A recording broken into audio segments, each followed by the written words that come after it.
आज हम एक बहुत ही दिलचस्प होम्योपैथिक रेमेडी के बारे में बात करने वाले हैं।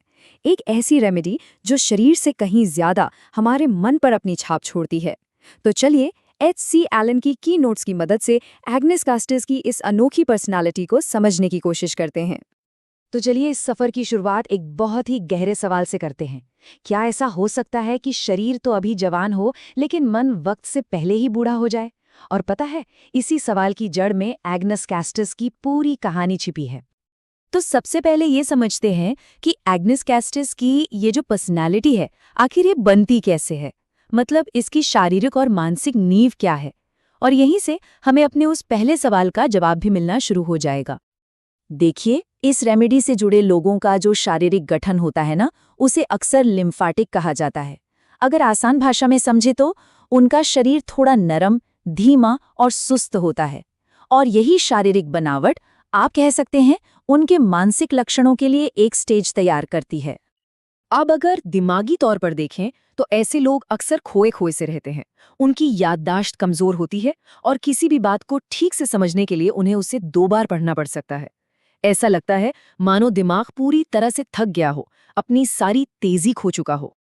चलिए अब थोड़ा और गहराई में उतरते हैं एग्नेस कास्टिस प्रोफाइल की साइकोलॉजिकल दुनिया में, जो कि उदासी और भूलने की एक मिली-जुली कहानी है। शायद इस प्रोफाइल का सबसे दर्दनाक पहलू है आत्म तिरस्कार की भावना। मतलब व्यक्ति लगातार खुद को नीचा देखता है। उन्हें लगता है कि वो किसी काम के नहीं है, उनमें कुछ भी अच्छा नहीं है, उनकी कोई कीमत ही नहीं है। तो ये जो मेंटल स्टेट है ना, ये 3 चीज़ों का एक मिक्सचर है। एक तो बहुत गहरी उदासी, दूसरा किसी भी काम में कोई दिलचस्पी न होना, और तीसरा ध्यान का बार-बार भटकना। जिंदगी जैसे पूरी तरह से ब्लैक एंड व्हाइट हो जाती है, कोई रंग ही नहीं बचता। और पता है, अक्सर ये हालत उन नौजवानों में देखने को मिलती है जिन्होंने अपनी सेक्सुअल एनर्जी का बहुत ज़्यादा इस्तेमाल या कहें कि दुरुपयोग किया हो। ये एक बहुत ज़रूरी कनेक्शन है जिसे समझना ही होगा। तो चलिए अब आते हैं इस रेमेडी के सबसे, कह सकते हैं, सबसे चर्चित पहलू पर, जिसे ओल्ड सिनर्स की कहानी कहा जाता है। यही इस प्रोफाइल का सेंट्रल कॉन्फ्लिक्ट है। अब वो एक लाइन आने वाली है, वो एक क्लासिक पिक्चर जो इस रेमेडी की पूरी पहचान को एक झटके में सामने रख देती है। H.C. एलन के ये शब्द, ये इस रेमेडी की क्लासिक तस्वीर है। देखिए, इसका सीधा सा मतलब उन लोगों से है जिन्होंने अपनी यौन ऊर्जा को जरूरत से ज्यादा इस्तेमाल किया और अब वो कमजोरी और नपुंसकता महसूस कर रहे हैं। ये सिर्फ एक फिजिकल हालत नहीं है, बल्कि एक तरह का मेंटल और इमोशनल पछतावा भी है।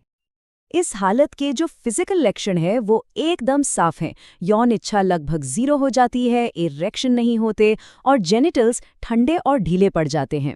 और ये सिर्फ कोई फिजिकल प्रॉब्लम नहीं है, ये एक नर्वस सिस्टम की कमजोरी का भी साफ साफ इशारा है। पर रुकिए, कहानी सिर्फ यहीं खत्म नहीं होती।